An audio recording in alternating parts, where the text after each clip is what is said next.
सभी को 8वीं कक्षा में हिंदी कक्षा में फिर से स्वागत। बच्चों, हिंदी साहित्य में अनेक कवियों ने दोहों के द्वारा इस समाज को सुधारने का प्रयास किया है। उनमें तुलसीदास, रहीम और कबीर प्रसिद्ध है। हम अब इस 8वीं कक्षा के 17वें कविता पाठ कबीर के दोहे के बारे में जानकारी प्राप्त करेंगे। देखिए, इस कवि का परिचय।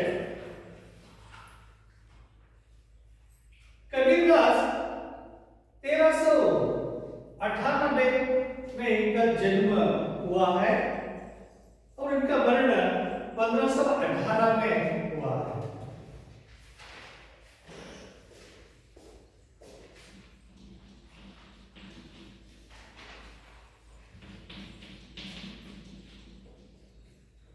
कबीरदास को वाणी के डिक्टेटर थे।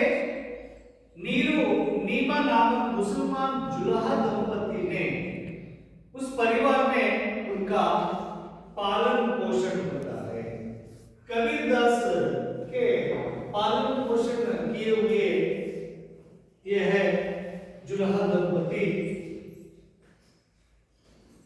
नीरू और नीमा। इन दंपतियों के पालन पोषण में ये बड़े होते हैं और इन कबीरदास के कविताओं की विशेषता है कि सहजता, जो समाज में चला हुआ जो संदर्भ रहता है, विचार होते हैं, वे उसे सहज रूप में ही वे लिख देते थे। लिखने वाले कवि है। निर्भीकता, ये किसी से भी नहीं डरते हैं। इस समाज में जो बुराइयां है उसे लेकर ये उन कविताओं में यह लिखने वाले कवि है। इनके काव्य के प्रमुख गुण है ये। इनकी वाणी में समाज सुधार की भावना फूट कर भरी है। जो इनके द्वारा रचित दोहे कविताओं में इनके समाज सुधार करने का अनेक विचार हम देखते हैं। वे बड़े दार्शनिक कवि के रूप में भी प्रसिद्ध है कबीरदास। कबीर का काव्य बुद्धि और हृदय का संगम है। इनके कविता के जो विशेषता है, ये हृदय और बुद्धि का संगम करने का शक्ति इनके कविताओं में है। इतना ही नहीं, वे बड़े संत कवि के रूप में भी प्रसिद्ध है। उन्हें जीवन नीति के धर्मगुरु भी कहा जाता है। इन्हें नीति के धर्मगुरु के रूप में भी ये प्रसिद्ध है। कबीर की रचनाएं बीजक नाम से, कबीर द्वारा रचित सभी कविताएं बीजक नामक कृति में, बीजक नामक कविता संग्रह में सभी दोहे संग्रहित है, जिनके 3 भाग है। साकी सबद रमणी। इस रचना के 3 भाग हम देखते हैं। वे है साकी, सबद, रमणी।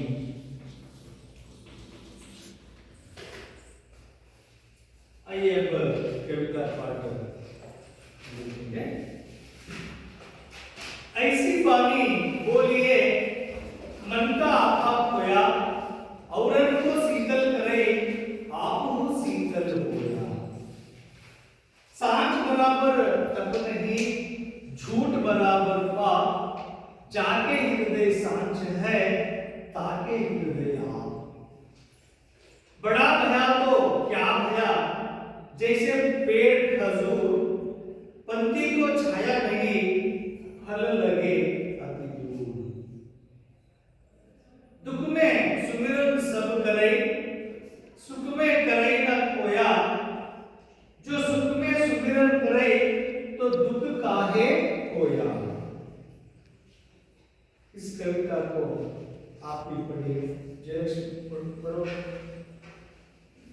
ऐसी वाणी बोलिए मन का खोया औरों को शीतल करे आप शीतल होया सांझ बराबर तप रही धूप बराबर पाप जाके हृदय शांत है ताके हृदय आप बड़ा भया तो क्या भया जैसे पेड़ खजूर पंक्ति को छाया नहीं फल लगे अति दूर दुख में सुमिरन सब करे सुख में करे न खोया जो सुख में सुमिरन करे तो दुख खाए होया। पवन।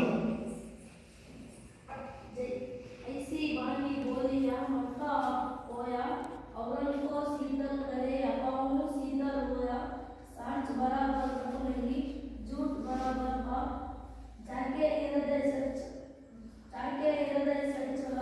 ताके हृदय आप बड़ा भया तो क्या भया जैसे पेड़ खजूर पंक्ति को छाया नहीं फल लगे अति दूर दुख में सुमिरन सब करे सुख में करे न खोया जो सुख में सुमिरन करे तो दुख काहे होया।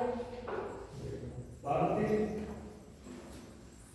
ऐसी वाणी बोलिए मन का आपा खोया औरत को शीतल करे अपहु शीतल होया साच बराबर तप नहीं झूठ बराबर पाप जाके हृदय साच है ताके हृदय पाप बड़ा भया तो क्या भया जैसे पेड़ खजूर पंक्ति को छाया नहीं फल लागे अति दूर सुख में सुमिरन सब करे सुख में करे न होया जो सुख में सुमिरन करे जो सुख में काहे हो। आलोचना। ऐसी वाणी बोलिए मन का खोया औरों को शीतल करे अपाओ शीतल होया सांझ बराबर तप नहीं झूठ बराबर पाप जाके हृदय सांझ है ताके हृदय आप बड़ा भया तो क्या भया जैसे पेड़ खजूर पंक्ति को छाया नहीं फल लगे अति दूर दुख में सुमिरन सब करे सुख में करे न खोया जो सुख में सुमिरन करे तो दुख काहे होया।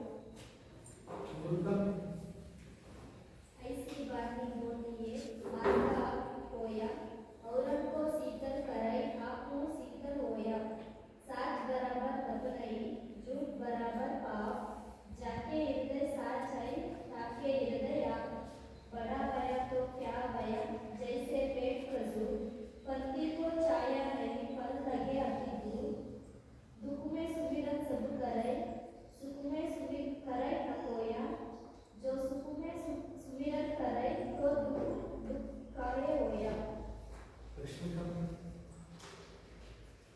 इसी वाणी बोलिया मन का आपा खोया औरों को शीतल करे अपहु शीतल होया सांझ बराबर तप नहीं झूठ बराबर पाप जाके हृदय सांझ है ताके हृदय आप बड़ा भया तो क्या भया जैसे पेड़ खजूर पंक्ति को छाया नहीं फल लगे अति दूर सुख में सुमिरन सब करे सुख में करे न होया जो सुख में सुमिरन करे तो दुख कहो होया।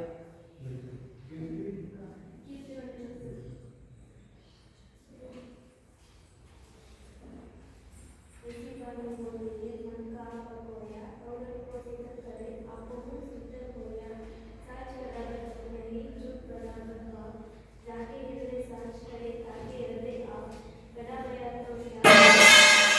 बड़ा भया तो क्या जैसे पेड़ खजूर पंक्ति को छाया नहीं फल लगे अति दूर दुख में सुमिरन सब करे सुख में करे न होया जो सुख में सुमिरन करे तो दुख काहे होया। ऐसी वाणी बोलिए मन का आपा खोया औरों को शीतल करे आपको शीतल होया सांझ बराबर तप नहीं झूठ बराबर पाप जाके हृदय सांझ है ताके हृदय आप बड़ा भया तो क्या भया जैसे पेड़ खजूर पंक्ति को छाया नहीं फल ताके आदि दूर दुख में सुमिरन सब करे सुख में करे न होया जो सुख में सुमिरन करे तो दुख काहे होया।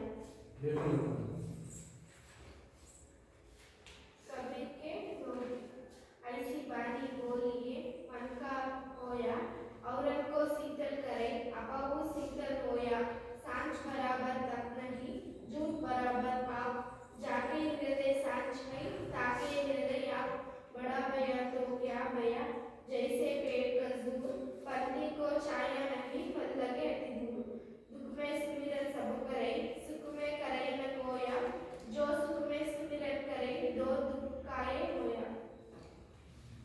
पुष्पराज ऐसी वाणी बोली है मन का आपा होया औरत को शीतल करे अपहु शीतल होया सांझ बराबर तप नहीं झूठ बराबर पाप जाके हृदय सांझ है ताके हृदय आप बड़ा भया तो क्या भया जैसे पेड़ खजूर पंथी को छाया नहीं फल लगे अति दूर दुख में सुमिरन का सब करे सुख में करे न होया जो सुख में सुमिरन करे तो दुख का होया।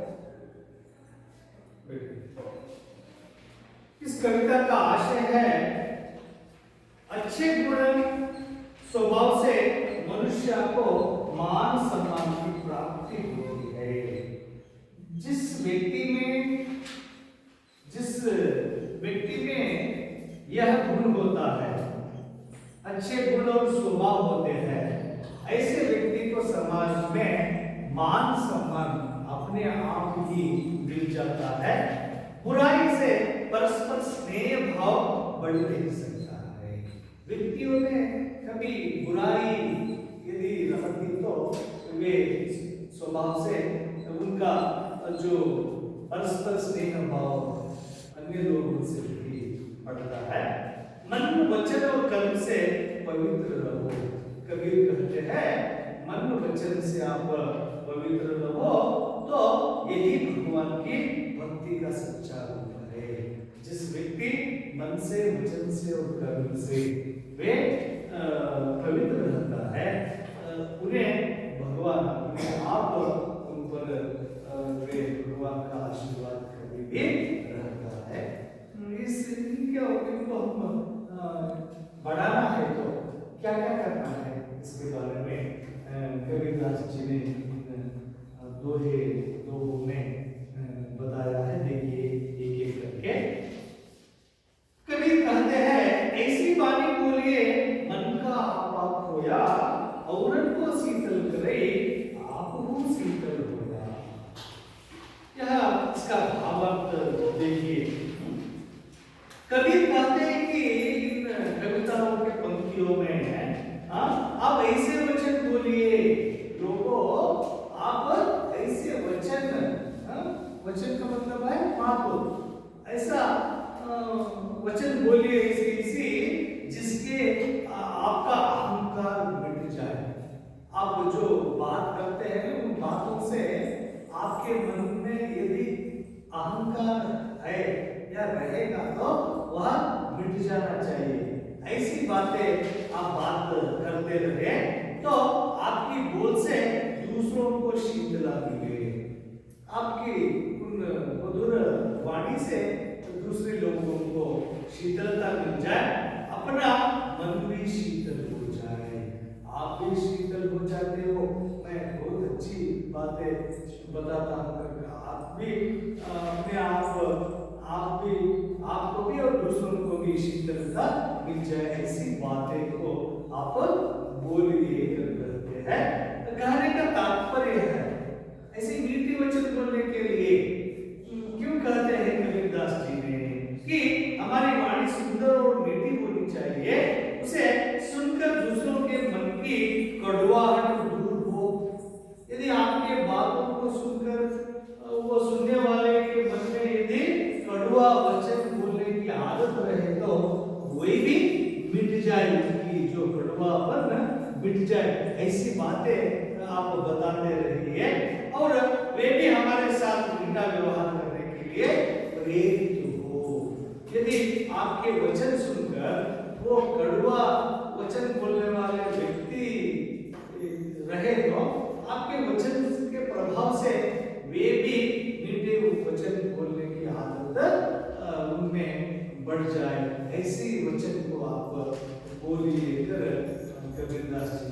है।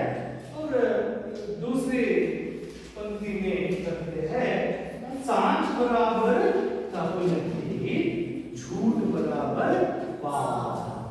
जाके हृदय सांच है, ताके हृदय पाप। ये क्या करते दूसरे दोहे में, जो सत्यवादी है, जो सत्यवादी है अर्थात जो सच बोलता है। सत्यवादी कौन होते हैं? सच बोलने वाले। ಸತ್ಯವಾದಿ ಯಾರಾಗಿರ್ತಾರೆ? ಸತ್ಯವನ್ನ ಮಾತನಾಡುವವನೇ सत्यवादी। सच जो सत्यवादी अर्थात सच बोलने वाले होते हैं, जिसका व्यवहार भी सही होता है, उनका हर एक व्यवहार अच्छे होते हैं और उसका चारित्र भी नेक होता है। सत्यवादी का चारित्र बहुत अच्छा रहता है और भगवान भी ऐसे ही लोगों को अपनाते हैं। भगवान कैसे लोगों को अपनाते हैं? भगवंತ ಯಾರನ್ನ ಅವನು ಒಲಿತಾನೆ? ಯಾರು ಒಲಿತಾನೋ? ಸತ್ಯವಾದಿಗಳಿಗೆ। ಸತ್ಯವನ್ನು ನುಡಿಯುವುದೇ ಯಾವ ಲೋಕ? ಸ್ವರ್ಗ ಲೋಕ। ಮಿಥ್ಯವನ್ನು ನುಡಿಯುವುದೇ ಮಧ್ಯ ಲೋಕ ಅಂತ ವಚನದಲ್ಲಿ ಹೇಳ್ತೀವಲ್ಲ, ಆ ಮಾತು ಸತ್ಯ। ಸತ್ಯವನ್ನ ಯಾರು ನುಡಿತಾರೋ ಅವರ ಹಿಂದೆ ಯಾರಿರ್ತಾರಂತೆ? भगवान रहते हैं। कबीर कहते हैं सत्यवादी के साथ कौन रहता है? भगवान रहता है, उसके पीछे पीछे रहता है।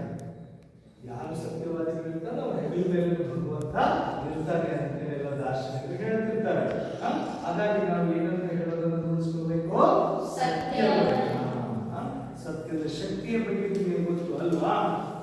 ಇವತ್ತು ನಮ್ಮ ಇತಿಹಾಸದಲ್ಲಿ ಆಗಿ ಹೋಗಿರುವಂತಹ ಘಟನೆಯನ್ನು ನೋಡಿ, ಸತ್ಯ ಹರಿಶ್ಚಂದ್ರ ಸತ್ಯದ ಪರಿಪಾಲನೆಗಾಗಿ ಏನ್ ಮಾಡ್ತಾನೆ? ತನ್ನ ಇಡೀ ಸುಖ ಸಂಪತ್ತಿನ ಸಾಮ್ರಾಜ್ಯವನ್ನೇ ಕಳ್ಕೊಳ್ತಾನೆ, ಆದ್ರೆ ಸತ್ಯವನ್ನು ಅಂತ ಹೇಳೋದು ಬಿಡಲ್ಲ। ಎಷ್ಟೇ ಪರಿಪರಿಯಾಗಿ ಹೇಳಿದ್ರು ಒಂದೇ ಒಂದು ಸುಳ್ಳು ಹೇಳೋದು ಹೇಳಲ್ಲ।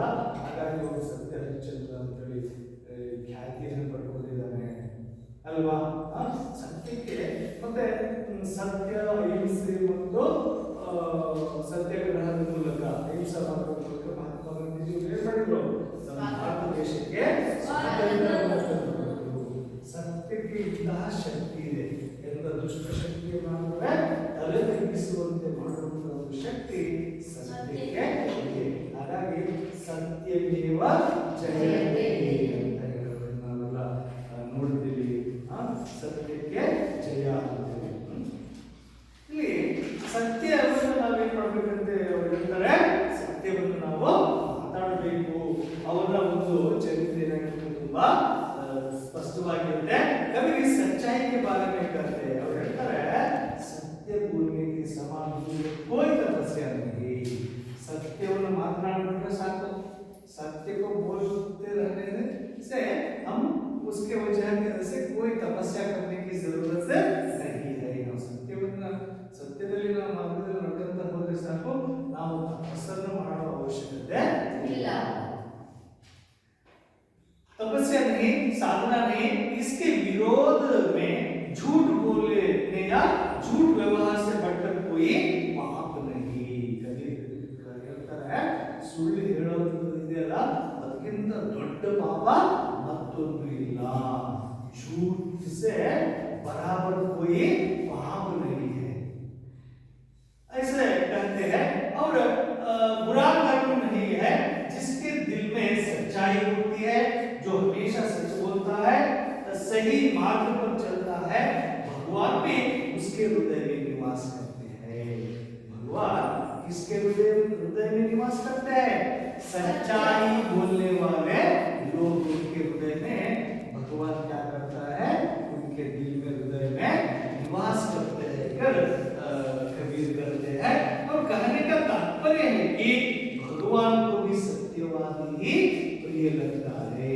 ಭಗವಂತನಿಗೆ ಯಾರು ಅಂದ್ರೆ ತುಂಬಾ ಇಷ್ಟ ಅಂತೆ? ಸತ್ಯವಾದಿ। ಸತ್ಯವಾದಿ ಹೇಳಿದ್ರೆ ಆ ಭಗವಂತನಿಗೆ ತುಂಬಾ ಆನಂದ ಅಂತ ಇಲ್ಲಿಂದ ನೋಡ್ತಿರ್ತಾರಂತ ನಮ್ಗೆಲ್ಲ ಯಾರು ಸತ್ಯವನ್ನು ಮಾತಾಡ್ತಿರ್ತಾರೋ ಅವ್ರ ಮೇಲೆ ವಿಶೇಷವಾದಂತಹ ಕಾಳಜಿಯನ್ನ ಪ್ರೀತಿಯನ್ನು ತೋರಿಸ್ತಾರಂತೆ ಆ ಭಗವಂತ. ಹಾಗಾದ್ರೆ ನಾವು ಸತ್ಯವಾದ ಮಾರ್ಗದಲ್ಲಿ ಅನುಸರಿಸಬೇಕು, ಅದು ಸುಳ್ಳಿನ ಮಾರ್ಗ ಅನುಸರಿಸೋದು ಒಳ್ಳೆಯದು. ಕಬೀರದಾಸರು ಯಾಕೆ ನಮಗೆ ಸತ್ಯದ ಮಾರ್ಗದಲ್ಲಿ ನಡೆಯಲಿ ಅಂತ ಹೇಳ್ತಾರೆ? ನೀವು ಸತ್ಯ ಹೇಳಿದ್ರು ಸಾಕು, ತಪಸ್ಸನ್ನು ಮಾಡೋ ಅವಶ್ಯಕತೆನೇ ಇಲ್ಲ, ಭಗವಂತನ ಪೂಜೆ ಮಾಡೋ ಅವಶ್ಯಕತೆನೋ ಇಲ್ಲ. ಸತ್ಯದ ಮಾರ್ಗದಲ್ಲಿ ನಡೆದ್ರೆ ಸಾಕು, ಭಗವಂತ ನಿಮ್ಮ ಹೃದಯದಲ್ಲಿ ಯಾವಾಗಲೂ ಏನು ಮಾಡ್ತಾನೆ? ವಾಸ ಮಾಡ್ತಾನೆ. ಮತ್ತೆ ಮುಂದಿನ ದೋಹೆಯಲ್ಲಿ ಹೇಳ್ತಾರೆ, ಏನ್ ಹೇಳ್ತಾರೆ ನೋಡಿ, बड़ा भया तो क्या भया। तीसरे दोहे में बताते हैं, बड़ा भया तो क्या भया, जैसे पेड़ खजूर, पंक्ति को छाया नहीं, फल लगे अति दूर।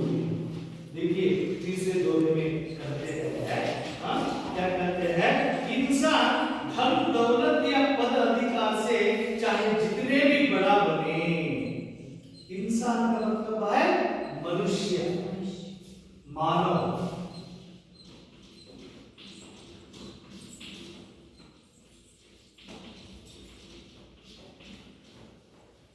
मनुष्य धन दौलत से पद अधिकार से, ಅವನ ಶ್ರೀಮಂತಿಕೆಯಿಂದ, ಅವನ ಅಧಿಕಾರದಿಂದ, ಅವನ ಸಿರಿತನದಿಂದ ಅವನು ಎಷ್ಟೇ ದೊಡ್ಡವನಾಗಿರಲಿ, बड़पन भी हो, सही निशाना तो उसका परोपकारी ही होता है। ಎಷ್ಟು ಶ್ರೀಮಂತಿಕೆ ಇದ್ರೆ ಏನೋ, ಎಷ್ಟು ದೊಡ್ಡತನ ಇದ್ರೆ ಏನೋ, ಅವನು ಪರೋಪಕಾರಿ ಆಗದೆ ಹೋದ್ರೆ ಅವನಿಗಿದ್ದಂತ ಶ್ರೀಮಂತಿಕೆಯು ಇದ್ದು ಇಲ್ಲದಂತೆ. ಎಷ್ಟಿದ್ರೆ ಏನಂತೆ, ಯಾರಿಗೋ ಉಪಯೋಗ ಇಲ್ಲ. ಸಮುದ್ರದ ನೀರಿನಂತೆ ಅಲ್ವಾ, ಸಮುದ್ರದ ನೀರು ಎಷ್ಟೊಂದಿದೆ ಅಲ್ವಾ, ನಮ್ಮ ಭೂಮಿಯಲ್ಲಿರುವಂತ ನೀರಿನ ಶೇಕಡ 97% ಭಾಗ ಎಲ್ಲಿದೆ? ನೀರು ಸಮುದ್ರದಲ್ಲಿದೆ. ಇನ್ನು 3% ನೀರು ಮಾತ್ರ ನಮಗೆ ಅಂತರ್ಜಲ ಮತ್ತೆ ನದಿಗಳಲ್ಲಿ ಕೆರೆಕಟ್ಟೆಗಳಲ್ಲಿ ಇದೆ. ಇದು 97% ಸಮುದ್ರದಲ್ಲಿದೆ. ಆದ್ರೆ ನಮಗೆ ಏನಾದ್ರು ಉಪಯೋಗ ಬರ್ತಾ ಇದ್ದಾ? ಇಲ್ಲ. ಅದೇ ಸಿಹಿ ನೀರಾಗಿದ್ರೆ ಏನ್ ಮಾಡ್ತಿದ್ವಿ ನಾವು? ಅದನ್ನೆಲ್ಲ ನಮ್ಮ ಹೊಲಗಳಿಗೆಲ್ಲ ಏನು ಮಾಡ್ತಿದ್ವಿ, ಈ ಕಡೆ ತಂದುಬಿಟ್ಟು ಎಲ್ಲ ಹೊಲಗಳಿಗೆ ನಾವು ನೀರಾವರಿಯನ್ನಾಗಿ ಮಾತಾಡ್ತಿದ್ವಿ. ನಮ್ಮ ಜೀವನ ಬಹಳ ಸಮೃದ್ಧವಾಗಿ ಸುಖಮಯವಾಗಿ ಇರೋದು ನೀರಿನ ಕೊರತೆನೇ ಇರಲಿಲ್ಲ. ಹಂಗಾಗ್ಬಿಡುತ್ತೆ. ಶ್ರೀಮಂತಿಕೆ ಎಷ್ಟಿದ್ರೆ ಏನು, ಅವನು ಇನ್ನೊಬ್ಬರಿಗೆ ಪರೋಪಕಾರಿ ಆಗದೆ ಹೋದ್ರೆ ಅದು ಇದ್ದು ಏನು ಪ್ರಯೋಜನ ಆಗಲ್ಲ. इस भाव को कबीरदास ऐसे प्रस्तुत करते हैं। ये वो विचारों का विस्तार करने वाला, खजूर का पेड़ लंबा और ऊंचा होता है, उत्तरती मरा। खजूर का पेड़ लंबा, पेड़ ಅಂದ್ರೆ ಮರ, पेड़ ಅಂದ್ರೆ ಏನು? ಮರ.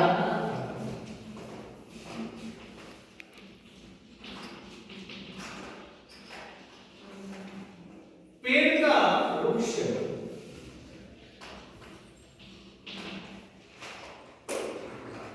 खजूर का पेड़, उत्तरती मरा, खजूर के पेड़ बहुत लंबा और ऊंचा होता है, बहुत ऊंचा होता है, एತ್ತರದಲ್ಲಿರುತ್ತೆ. इसलिए उससे राहगीरों को छाया नहीं मिलती. छाया का मतलब क्या है कन्नड़ में? नेरಳು. छाया का मतलब नेरಳು.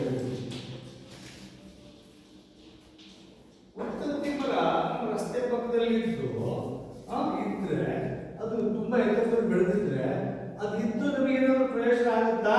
ಇಲ್ಲ. ಅದೇ ನಮಗೆ ನೆರಳು ಕೊಡುತ್ತಾ? ಇಲ್ಲ. ಏನ್ ಮಾಡುತ್ತೆ? ರಸ್ತೆ ಬಿಟ್ಟು ಇನ್ನು ದೂರದಲ್ಲೆಲ್ಲೋ ಅದರ ನೆರಳು ಬೀಳ್ತಿರುತ್ತೆ. ಎಷ್ಟು ಅರ್ಥಗರ್ಭಿತವಾಗಿ ನೋಡಿ ಕಬೀರದಾಸರು. खजूर के पेड़ लंबा और ऊंचा होता है, इसलिए उससे राहगीरों को छाया नहीं मिलती. उसमें उगने वाले फल भी बहुत ऊपर होते हैं, ऊंचे होते हैं. फल हಣ್ಣುಗಳು ಕೂಡ ತುಂಬಾ ಎತ್ತರದಲ್ಲಿರ್ತವೆ, ನಮ್ಮ ಕೈಗೆ ಸಿಗೋದಿಲ್ಲ. ऐसे ही इंसान भी बड़ा कहलाने से बड़ा नहीं होता है. ಅದೇ ರೀತಿ ವ್ಯಕ್ತಿ ದೊಡ್ಡವನು ಇದ್ದಾನೆ ಅಂತೇಳಿ ಶ್ರೀಮಂತಿಕೆಯಿಂದ ಇದ್ದಾನೆ, ತುಂಬಾ ಶ್ರೀಮಂತ ಇದ್ದಾನೆ ಅಂದ್ರೆ ಒಂಥರ ಅವನಿಗೆ ಏನಿದ್ದಂಗೆ ರಸ್ತೆ ಮೇಲೆ ಮರ ಇದ್ದ ಹಾಗೆ ಅವರಿಷ್ಟು ಅದರಿಂದ ಏನು ಪ್ರಯೋಜನ ಆಗಲ್ಲ ಈ समाजಕ್ಕೆ दूसरों के लिए उपयोगी होने पर ही वह महान बन सकता है ಅವನು ಯಾವಾಗ ಮಹಾನ್ ವ್ಯಕ್ತಿ ಆಗ್ತಾನಪ್ಪ ಅಂದ್ರೆ ದೊಡ್ಡವನು ಇನ್ನೊಬ್ಬರಿಗೆ ಏನಾಗಬೇಕು ಅವನು ಉಪಯೋಗಿ ಆಗಬೇಕು ಪರೋಪಕಾರಿ ಆಗಬೇಕು ಇದರ ತಾತ್ಪರ್ಯ ಏನು कि मानव को परोपकारी होना चाहिए मनुष्य ಯಾವಾಗಲೂ ಏನಾಗಬೇಕು ಪರೋಪಕಾರಿ ಆಗಬೇಕು ಆಗ ಮಾತ್ರ ಅವನಿಗೆ ಅವನಿಗಿರುವಂತಹ ಒಂದು ಶ್ರೀಮಂತಿಕೆ ಸಂಪತ್ತೆಲ್ಲ ಈ समाजಕ್ಕೆ ಏನಾಗುತ್ತೆ ಉಪಯೋಗ ಆಗುತ್ತೆ चौथे दोहे में बताते हैं दुख में सुमिरन सब करे सुख में करे न कोया जो सुख में सुमिरन करे तो दुख काहे कोया इस दोहे में कबीरदास जी कहते हैं कि जो सुख प्राप्त करना है वह एक दिन दुख भी भोगना पड़ता है जिसने दुख का वे दुख पाता रहता है एक बार सुख का प्राप्ति वह संभव ही है उसी तरह जिसे आज दुख का अनुभव करना पड़ा है उसे भविष्य में सुख जरूर मिलेगा अब जो सुख में रहता है वह दुख को वो पाएगा और जो दुख पाने वाले व्यक्ति आगे सुख को जरूर उन्हें मिलता है जिस तरह लेकिन हमें दोनों समय भगवान का स्मरण करना चाहिए इसी विचार को कबीर ऐसे कहते हैं लेकिन जो आज दुख में है व्यक्ति वे सुख पा रहा है अब जो सुख में है जो व्यक्ति उसे दुख की संभावना आ जाएगी तो उस समय वे इन दोनों प्रकार के लोगों को वे दोनों स्थिति में वे भगवान का स्मरण करते रहना चाहिए सुख में भी भगवान का स्मरण करना चाहिए दुख में भी भगवान का स्मरण करना चाहिए तो इसका तात्पर्य ಏನಂದ್ರೆ ನಾವು ಇವತ್ತು ದುಃಖ ಪಡೋರಿಗೆ ಸುಖ ಸಿಗುತ್ತೆ ಸುಖ ಪಡುವವರಿಗೆ ಒಂದು ದಿವಸ ದುಃಖ ಬಂದೇ ಬರುತ್ತೆ ಹಾಗಾಗಿ ವ್ಯಕ್ತಿಗಳೇ ನಿಮಗೆ ಸುಖ ಇದ್ದಾಗಲೂ ಭಗವಂತನನ್ನು ನೆನೆಸ್ಕೊಳ್ಳಿ ದುಃಖ ಇದ್ದಾಗ ಏನು ಮಾಡಿ ಭಗವಂತನನ್ನ ನೆನೆಸ್ಕೊಳ್ಳಿ ಅಂದ್ರೆ ಸುಖವೂ ನಿನ್ನದೇ ದೇವರೇ ದುಃಖವೂ ನಿನ್ನದೇ ಎರಡು ನೀನು ಕೊಟ್ಟ ವರ ಅಂತ ನಾವು ಎಲ್ಲರೂ ಭಗವಂತನಿಗೆ ಅರ್ಪಿಸಿಕೊಂಡಿದ್ರೆ ಮಾತ್ರ ಭಗವಂತ ಏನು ಮಾಡ್ತಾನೆ ನಮ್ಮನ್ನ ಕಷ್ಟ ಕಾಲದಲ್ಲೂ ನಮ್ಮನ್ನ ಏನು ಮಾಡ್ತಾನೆ ಕೈ ಹಿಡಿತಾನೆ सब लोग दुख और विपत्ति के समय भगवान का स्मरण करते हैं ಆದರೆ ಜನ ಹಾಗಲ್ಲ ಸುಖ ಇದ್ದಾಗ ಭಗವಂತನ ಏನು ಮಾಡಲ್ಲ ನೆನೆಯೋದಿಲ್ಲ ಅವನು ಸ್ಮರಣೆ ಮಾಡೋದಿಲ್ಲ ಅವನಿಗೆ ಪೂಜೆ ಪುರಸ್ಕಾರಗಳನ್ನು ಮಾಡೋದಿಲ್ಲ ಕಷ್ಟ ಬಂದಾಗ ಮಾತ್ರ ಏನು ಮಾಡ್ತಾರೆ ಭಗವಂತನ ಏನು ಮಾಡ್ತಾರೆ ಸ್ಮರಿಸ್ಕೊಳ್ತಾರೆ ಅದೇ ಕನ್ನಡದಲ್ಲಿ ಒಂದು ಗಾದೆ ಅಲ್ಲ ಸಂಕಟ ಬಂದಾಗ ಅನ್ನುವವರ ಪ್ರಮಾಣ ಏನಾಗಿದೆ ಜನಸಂಖ್ಯೆ ಹೆಚ್ಚಾಗಿದೆ ಹೀಗಾಗಬಾರದು ಎಲ್ಲರೂ ಎಲ್ಲ ಸಮಯದಲ್ಲೂ ಕಷ್ಟದಲ್ಲೂ ಸುಖದಲ್ಲೂ ಭಗವಂತನನ್ನು ಏನು ಮಾಡಬೇಕು ಸ್ಮರಿಸಬೇಕು कबीर कहते हैं कि अगर सुख के समय भी भगवान की याद करते तो दुख की स्थिति उत्पन्न नहीं होती कहने का तात्पर्य है कि सुख और दुख दोनों भगवान की ही देन है ठीक है कबीरदास कहता है सुख ಮತ್ತು ದುಃಖ ಎಲ್ಲವನ್ನೂ ಕೊಡೋದು ಯಾರು ಭಗವಂತ ಹಾಗಾಗಿ ನಾವು ಸುಖ ಕೊಟ್ಟಾಗಲೂ ಭಗವಂತನಿಗೆ ಅರ್ಪಿಸಬೇಕು ದುಃಖವೂ ನಿಂತರೆ सुखवो निन्नते प्रभु अंतरी ನಾವು बोलಬೇಕು इन दोनों को हम समान मनोभाव से स्वीकार करें तो हमारा जीवन सुगम होता है ಈ ಎರಡನ್ನೂ ಕೂಡ ನಾವು ಸಮಾನವಾಗಿ ಸ್ವೀಕರಿಸಿದ್ರೆ ಸುಖ ಮತ್ತೆ ದುಃಖವನ್ನು ಸಮಾನವಾಗಿ ಸ್ವೀಕರಿಸಿದ್ರೆ ಏನಾಗುತ್ತೆ ನಮ್ಮ ಜೀವನ ಬಹಳ ಸುಗಮವಾಗಿ ಕಳೆಯುತ್ತೆ ಅನ್ನೋ ಒಂದು ನೀತಿಯನ್ನ ಈ ದೋಹೆಗಳ ಮೂಲಕ ಕಬೀರದಾಸರು ಏನು ಮಾಡ್ತಾರೆ ನಮಗೆ ತಿಳಿಸ್ತಾರೆ ಮತ್ತೆ ಸಮಾಜವನ್ನು ತಿದ್ದುವಂತ ಕೆಲಸವನ್ನ इस तरह कबीरदास जी ने समाज को सुधारने के लिए और अच्छे व्यक्तित्व बनाने के लिए ऐसे गुणों को व्यक्ति पाना चाहिए कर कहते हैं। अब इस पाठ से महालक्ष्मी मिलती है। कैसी वाणी बोलनी चाहिए? मधुर और देखिए जयलक्ष्मी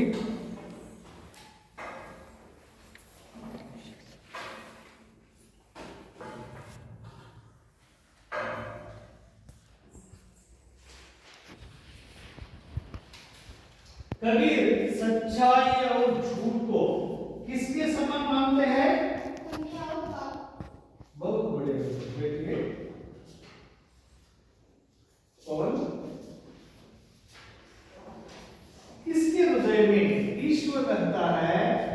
जिसके दिल में सच्चाई होती है। बहुत बड़े रघु खजूर के पेड़ से किसे छाया नहीं मिलती? पंथी को छाया मिलती। ये बोला था खजूर के पेड़ से हमें क्या सीख मिलती है? मानव को परोपकारी होना चाहिए। बहुत बढ़िया। अक्षता मन से बुरे विचार कैसे मिट जाते हैं? मीठी वचन सुनकर। ऐश्वर्या हमें किस तरह की बातें करनी चाहिए? सच्चाई। सच्चाई। अर्चना बेटा भगवान का स्मरण मनुष्य कब और क्यों करना है? सुख और दुख में करता है। सुख और दुख में करना है। पुष्पराज सच और झूठ में क्या अंतर है? पाप और पुण्य। सच क्या है? पुण्य। पाप क्या है? झूठ। अब तक आपने इस कबीर के दोहे कविता में भाग लेकर बहुत अच्छी तरह से पाठ कर सभी प्रश्नों का उत्तर दिए हैं। आप कल आते समय कबीर के अन्य दोहे मिलते हैं, तुलसी के दोहे मिलते हैं, रहीम के दोहे भी आप को मिल जाएगा। उन दोहों को आप इकट्ठा करके लिखकर और पढ़कर आने का कोशिश कीजिए। सभी को धन्यवाद।